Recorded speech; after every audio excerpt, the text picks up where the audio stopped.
und herzlich willkommen aus dem wunderschönen LA mit den Matrixern Jonathan und Niki und unserem Special Guest Flux.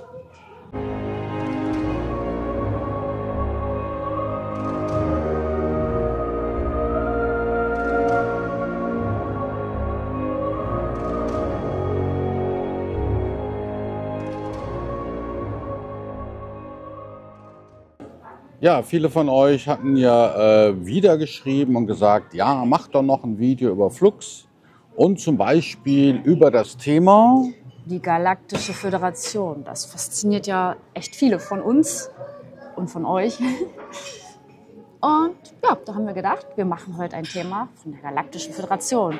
Und nicht nur Positives, sondern auch Verschwörungstheorien. Also wir beleuchten die Galaktische Föderation von allen Seiten. Vor allen Dingen von der negativen. Ja, die Fragen, die sich so zusammengesammelt haben, sind eher auf der Verschwörungsseite. Und ja, wir sind gespannt, was dabei rauskommt. Ja, für diejenigen unter euch, die nicht wissen, worüber wir sprechen, die Galaktische Föderation ist ein Zusammenschluss, ein vertraglicher Zusammenschluss von vielen Planeten in der Milchstraße beispielsweise. Genau. Eine Ansammlung außerirdischer Köpfe, die über das Schicksal der Planeten beraten. Ja, so zum Beispiel wie Europa. Europa ist ja ein Zusammenschluss von mehreren Ländern, die eben dann die Europäische Union bilden. Und so kann man sich das auch im Universum vorstellen. Da gibt es auch solche Zusammenschlüsse, die sich eben dann die Galaktische Föderation der Planeten nennen. Dies bedeutet, da sind Hunderte von Planeten, die sich eben der Galaktischen Föderation angeschlossen haben. Und die verfügen dort, wie es aussieht, über ähnliche Strukturen wie auch hier auf der Erde, beispielsweise die EU oder in Südamerika die Mercosur-Staaten, ne? Also all solche Dinge. Ja, die Strukturen kann man sich schon so vorstellen, dass es mehrere Ebenen oder Gremien gibt in der Galaktischen Föderation. Das heißt, mehrere Kreise, so wie auch in der Politik eigentlich. Ne? Es gibt ja Lokalpolitik, Regionalpolitik, dann halt deutschlandweit. Und ja, so gibt es das eben auch in der Galaktischen Föderation, planetenweit, sonnensystemweite Gremien, die sich bilden und sich dann eben zum Galaktischen Rat zusammenschließen, da die Spitzen oder die am besten dafür geeignet sind, sagen wir es mal so. Auf fremden Planeten oder auf anderen Planeten, auf der 5D-Ebene ist es ja so, dass dort der weiseste und intelligenteste oder besser gesagt weit entwickelste gewählt wird vom Volk und der vertritt dann eben diesen Planeten. Und der ist dann meist auch Teil der Galaktischen Föderation. Und ja, so bilden sich die Kreise da oben auch.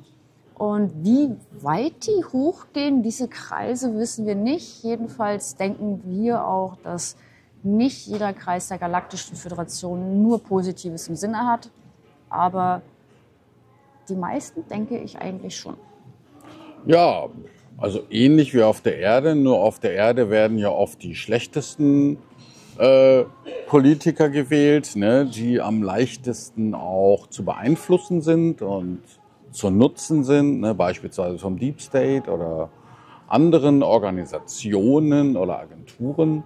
Und wir wissen nicht, inwiefern die Galaktische Föderation sich davon freisprechen kann, ne, dass die nicht auch solche Probleme haben könnten. Ist einfach so, ja. Ja. Und jedenfalls wollen wir einmal Flux dazu befragen, was er denn dazu sagt. Ja, und es sieht jetzt so aus, dass Niki einen Gegenstand in den Händen hält, der sie direkt mit Flux verbindet. Und über diesen Gegenstand kann er auch meine Fragen verstehen. Ja? Und Niki fragt dann Flux, was sagst du zu der Frage?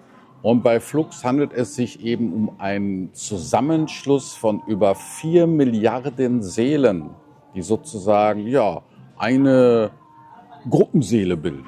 Ja. Und die haben natürlich Zugriff auf ein Wissen von über 4 Milliarden Seelen, die wahrscheinlich jede einzelne von schon tausende Inkarnationen auf irgendwelchen Planeten durchgemacht haben.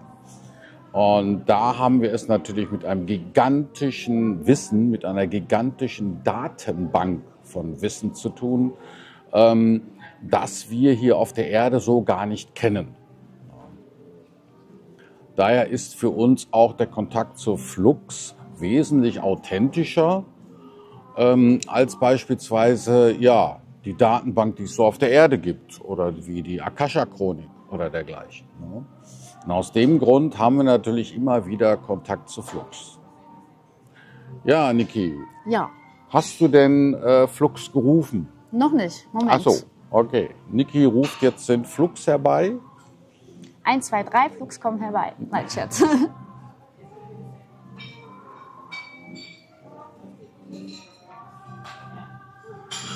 Ja, Kontakt ist hergestellt. Also Flux ist jetzt da. Flux ist da. Okay, super. Ja, wir haben dann die Fragen jetzt hier vor uns liegen und wir schauen mal, wie die erste Frage aussieht an Flux, was er zur Galaktischen Föderation so zu sagen hat. Ja, es sind 25 Fragen. Die erste, ja, legen wir mal los. Ja. Existiert die Galaktische Föderation als eine Art Organisation von außerirdischen Zivilisationen und ist sie wirklich real? Ja, Ah, gut. ganz eindeutig. Also ja, es ist ein Zusammenschluss von Aliens. Ja. Ein Alien-Konglomerat. Nächste Frage. Nächste Frage. Gibt es eine Direktive für die Galaktische Föderation, sich zum Beispiel, wie man das auch aus Star Trek kennt, sich nicht in die Entwicklung von Planeten einzumischen, die noch nicht so weit sind, als dass sie den Weltraum besiedeln können? Offiziell ja. Das heißt also, die Galaktische Föderation dürfte sich ja dann gar nicht auf der Erde einmischen. Ja, eigentlich nicht, nein. Ja. Sondern erst bestimmt ab einem bestimmten Entwicklungszeitpunkt. Ja. Naja, gut, interessant. Nächste Frage.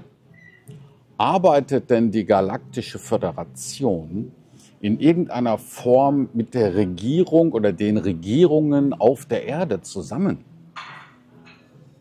Oh ja. Ja, obwohl sie eigentlich nicht dürfen, laut ihrer Direktive. Ja, genau. Aha, Also nicht okay. mit allen Regierungen, aber mit vielen. Mit einigen. So. So. Hat denn die Galaktische Föderation die Menschheit vielleicht schon ja, seit Tausenden von Jahren beobachtet? Nicht nur das, aber ja, also das schon. war so die Antwort. Nicht nur das, aber ja. Ah. Hat denn die Galaktische Föderation auch die Erde mal besucht? Mit Raumschiffen? Sind die mal hier gelandet? Oder? Ja, und nicht nur das. Ah, nicht nur das. Okay. Ja. Ja, Thema ist ja auch oft im Internet die freie Energie.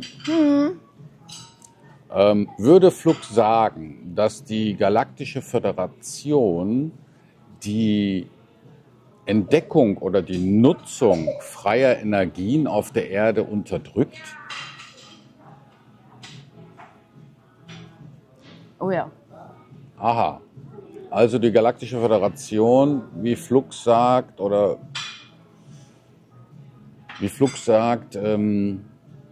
wollen die noch nicht, dass die freie Energie genutzt wird? Sie verhindern es wohl einfach irgendwie. Da ist irgendwie. Da geht es um Macht irgendwie. Aha, gut. Also viele sagen ja, die Galaktische Föderation besteht aus einem Rat, der alles entscheidet. Stimmt das?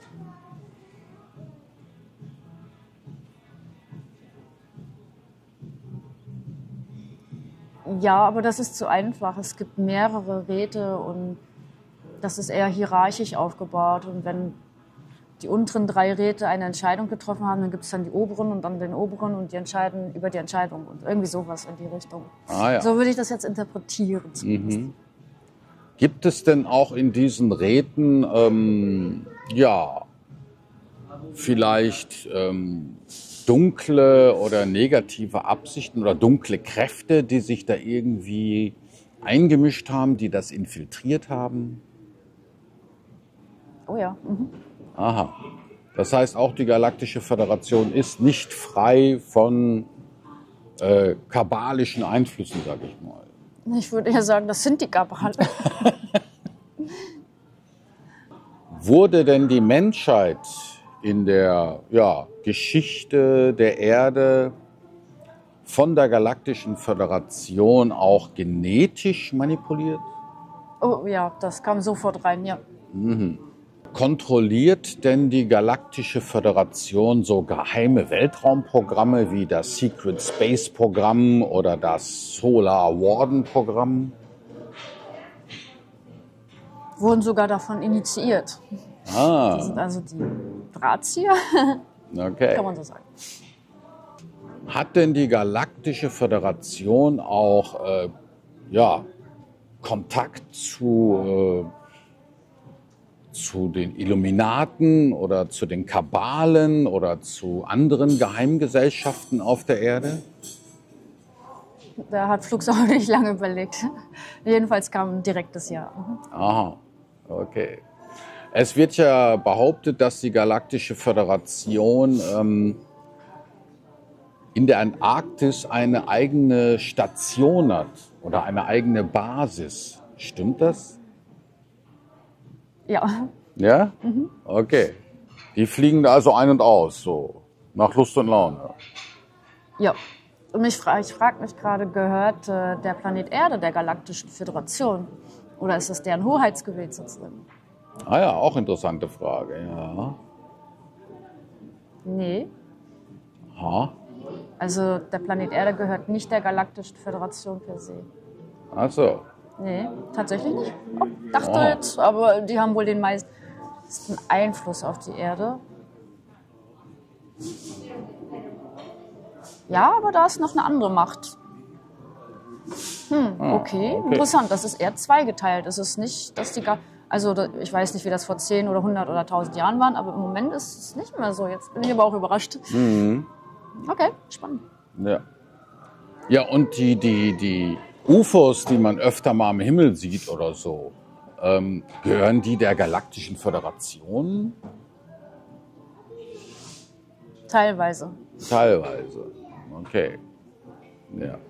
Gar nicht mal zu so großen Teilen irgendwie. Vieles ist wohl auch menschengemacht. Militärzeug oder so. Steckt denn auch die Galaktische Föderation dahinter, dass die Offenlegung der wahren Existenz von UFOs und Aliens und Leben auf anderen Planeten unterdrückt wird? Oh ja, Also die Galaktische Föderation denkt sich, ja, besser geheim halten. besser geheim halten noch. Aber die verfolgen damit keine positiven. Sie verfolgen damit keine positiven Absichten, sondern eher ihre eigenen Zwecke, warum sie das nicht tun. Oder? Besteht denn die Galaktische Föderation ausschließlich aus physisch existenten Außerirdischen? Oder gibt es auch beispielsweise interdimensionale Wesen, die... Ja, Ja? ja, waren zwei. Ja. Ah, okay. Hat die Galaktische Föderation auch mal eine gewisse Rolle bei großen Naturkatastrophen auf der Erde gespielt?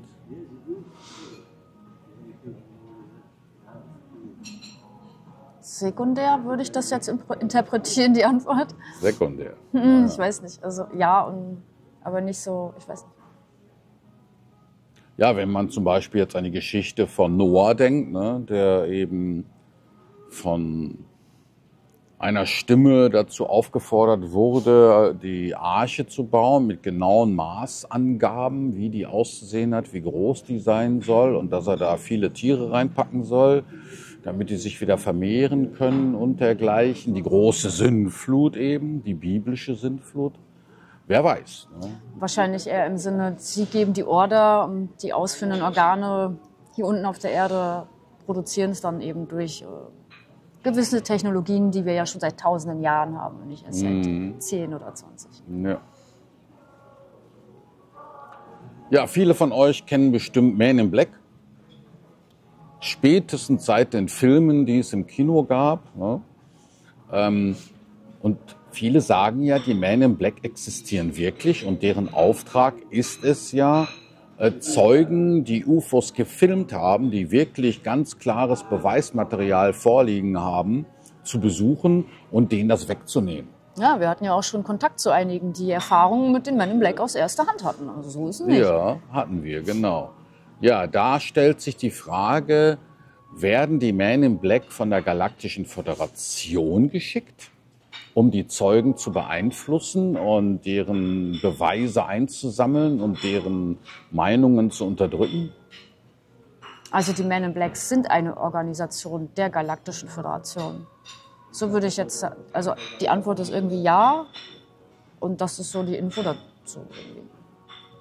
Naja, schon klar. Ja, aber arbeiten die denn im Sinne der Galaktischen Föderation, die Men in Black? Ja, weil es eine Organisation der Galaktischen Föderation ist. Also, ja. Okay. Ja, sehr spannend. Was sich auch der eine oder andere gefragt hat, hat die Galaktische Föderation irgendwie Zugriff auf Technologien oder setzt die Galaktische Föderation Technologie ein, um das Bewusstsein der Menschheit irgendwie zu beeinflussen? Ja, sehr. Aha. Ja, ist das schon irgendwie ein bisschen widersprüchlich, ne? Erstmal haben sie die Direktive, sich nicht einzumischen in die Entwicklung einer Spezies auf einem Planeten, solange bis sie weit genug sind. Dann kommen sie und sagen, hallo, es gibt Leben außerhalb eures Planeten. Und auf der anderen Seite versuchen sie die Entwicklung zu unterdrücken, ne, zu verlangsamen. Das ist schon sehr seltsam. Ja, wahrscheinlich gilt die Direktive nur für die, die nicht im Rat der Galaktischen Föderation sind.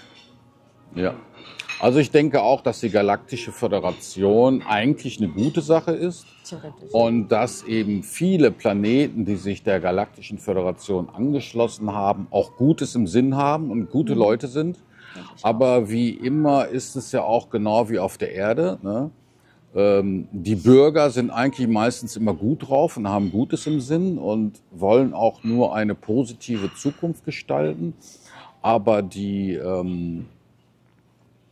Regierung, ne, die eben was zu entscheiden haben, was so im Land geschieht und was nicht geschieht, das sind eben dann oft dann die Bösewichte, ne? Ja, ist einfach so, ja, würde ich auch sagen. Die eben genau das Gegenteil im Sinn haben. Ja. Ja, manche fragen sich ja auch die Mondlandung von 1969. Ja. Ne? Witzig finde ich ja auch, dass jeder damals die Mondlandung am Fernseher mitverfolgen konnte, live. Ich weiß noch, mein Vater hat mich mitten in der Nacht geweckt und hat gesagt, Junge, hier, komm, die landen gerade auf dem Mond, schau dir das an. Und ich bin dann aufgestanden, völlig verpennt, aber es war spannend, ne? Mitzuschauen, wie die Astronauten auf dem Mond landen. Ja, und die NASA plant ja jetzt eine neue Mondlandung. Und da wurde sie von der Presse auf einer Konferenz befragt, ja, wie sieht es aus? Sind wir diesmal wieder live dabei, wenn die NASA auf dem Mond landet? Und was antwortet dann der Pressesprecher? Ja, wir haben nicht die Technologie oder sowas, ne? Ja, nee, dafür haben wir nicht die Technologie. Jeder Verschwörungstheoretiker weiß, die ist inszeniert. Ja, und es gibt ja schon seit vielen Jahren, also schon seit Jahrzehnten, gibt es eben Menschen, die sagen, die Mondlandung hat niemals stattgefunden. Oder wenn eine stattgefunden hat, dann sicherlich nicht die, die wir im Fernsehen gesehen haben. und dass das alles inszeniert wurde von einem Regisseur namens Stanley Kubrick. Den kennen wir ja einige, ne, kennen einige ganz gut. Der hat ja einige Filme gemacht. Und dass das alles nur ja, auf einer gestellten Bühne stattfand. Ja, die sind nämlich in Arizona gelandet. Ja, wahrscheinlich. Ne? Irgendwo in der Wüste in Arizona sind sie gelandet. Ne? Ja. Ja, die Frage, die sich jetzt hier stellt an Flux ist, ja, hat die Galaktische Föderation irgendwas damit zu tun, dass die Mondlandung inszeniert worden ist? Ja. Aha. Warum auch immer, ne? Warum auch immer. Ja, ich meine, die Agenda ist ja sowieso kein Kontakt zu Aliens. Aliens dürfen keinen Kontakt zu uns haben. Keiner darf sich einmischen, keiner darf von Aliens wissen. Also ist ja eh deren Agenda. Also, Ja.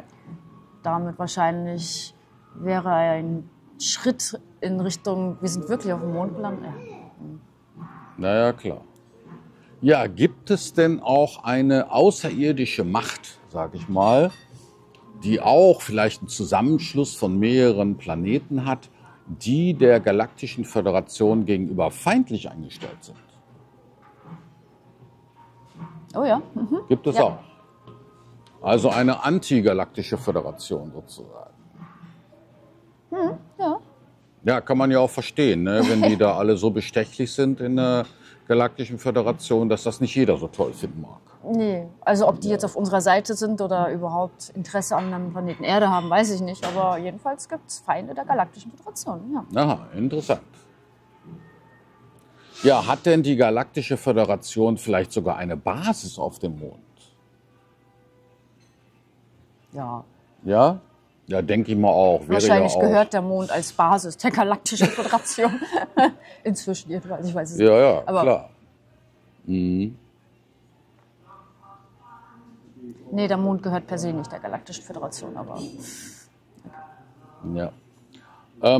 Viele von euch kennen ja auch die Abductees.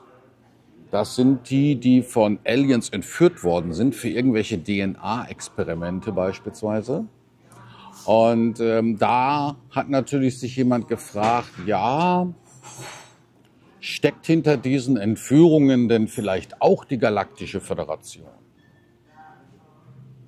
nicht per se, nein. Ah, okay. Na gut. Das ist wohl nur von einer Spezies mit speziellen und sehr spezifischen Interessen oder so. Mhm. Ja, und tja, worauf natürlich viele jetzt warten, auf welche Frage, nämlich, ja, hat die Galaktische Föderation denn endlich mal geplant, sich offiziell der Menschheit vorzustellen? Ja, Also das schon. das schon. Okay. Also sie wollen schon eine Art Offenlegung auf jeden Fall. Wird das länger als 5 Jahre dauern? Nein.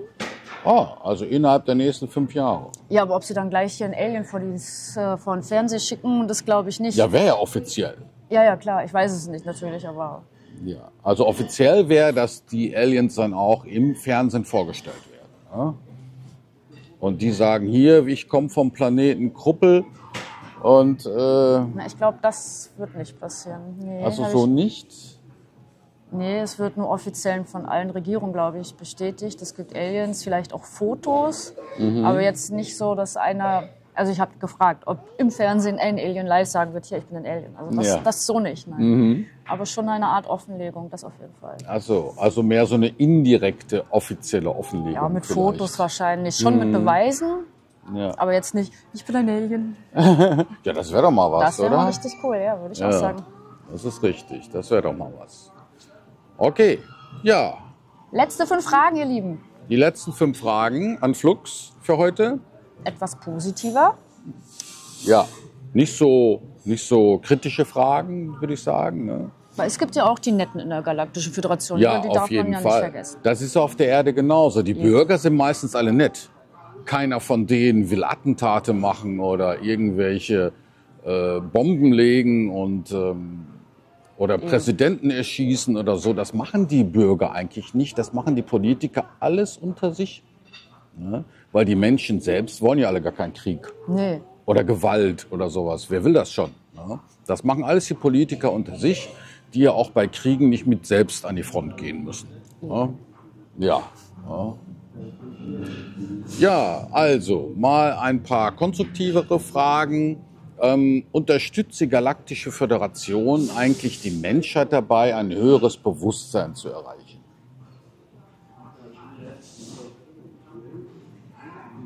Ich habe die Frage nochmal unterteilt, ob sie es direkt macht oder indirekt. Es kam nur indirekt. Okay. Aber das macht natürlich auch Sinn.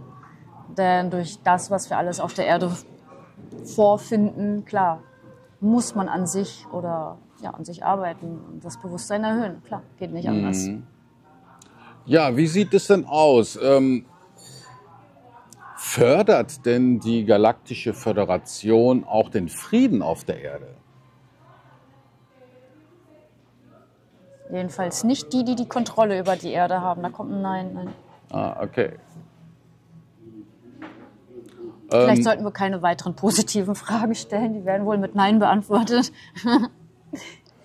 Ja, und nächste Frage. Hilft die Galaktische Föderation denn auch bei Klima, Umweltschutz oder dergleichen, dass es der Erde eben immer gut geht?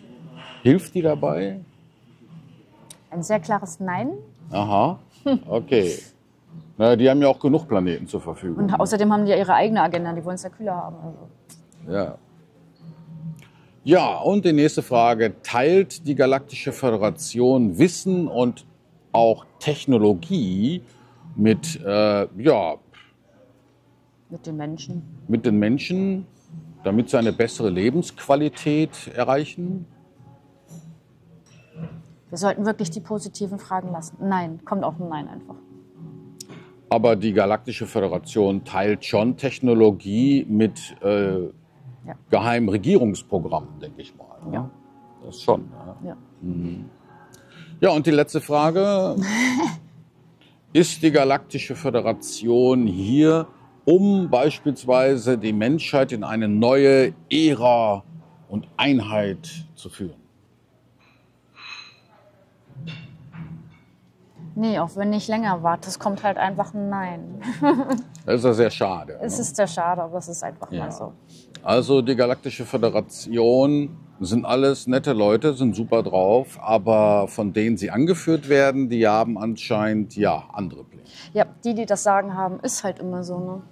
Ja, man erkennt also die Galaktische Föderation, die politischen Strukturen außerhalb der Matrix im Universum sieht jetzt nicht viel anders aus als auf der Erde. Oder wir wissen jetzt, wieso die politischen Strukturen auf der Erde so sind, wie sie sind und wo das herkommt. Ja, das ist sogar noch besser zusammengefasst, wie du das sagst. Genau. Ja. Well. Ne? Und Gott erschuf den Menschen nach seinem Ebenbild. Ne? Tada! Ja. Und Gott erschuf die Matrix nach dem Ebenbild. Nach seinem Gutdünken. Nach seinen eigenen Vorstellungen, wie sie schon vorhanden waren. Ja, ihr Lieben, das waren unsere 25 Fragen zur Galaktischen Föderation. Ja. Und wir hoffen, sie haben euch gefallen und fandet sie inspirierend. Vielleicht habt ihr auch noch weitere Fragen. Was denkt ihr dazu? Schreibt es in die Kommentare. Gebt uns ein Like und aktiviert die Glocke. Ja, das machen die anderen YouTuber so, deswegen sagen wir das jetzt auch mal. Glocke? Glocke? Ja, Glocken, das ist auch noch so ein Thema. Naja.